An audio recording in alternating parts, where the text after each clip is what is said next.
రాజేష్ మహాసేన ఈ కుక్క వీడికి వాడు ఎట్లా ఎదిగిండో ఎలా వచ్చిండో మొత్తం మర్చిపోయిండు అనమాట.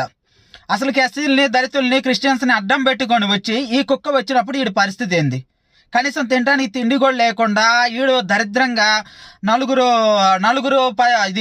ఐదుగురు కలిసి ఒకే కారులో, నలుగురు ఐదుగురు కాదు ఇంకా ఎక్కువ మంది కలిసి ఒకే కారులో తిరుగుతా అప్పుడు హిందువుల్ని తిట్టుకుంటా ఇవన్నీ చేసిన కుక్క ఇప్పుడు సపరేట్గా వీళ్ళ ఇంట్లో ఒక్కొక్కడికి ఒక్కొక్క కారు, ఏది వీళ్ళ కూతుళ్ళకు సపరేట్ కారు, వీడికి సపరేట్ కారు, ఇంత కార్లు మెయింటైన్ చేసే పరిస్థితికి, ఒంటి నిండా బంగారం వేసుకునే పరిస్థితికి, వాడి చేతికి ఈ బంగారం, మెల్ల బంగారాలు ఇవన్నీ వేసుకొని స్టైల్గా తిరిగే పరిస్థితికి వచ్చిండంటే ఈ నా కొడుకు ఎవడిని వాడుకొని వచ్చిండు. వాడేదో బంగారం వేసుకుంటున్నానని చెప్పి ఎవడో కుళ్ళుపడట్లేదు.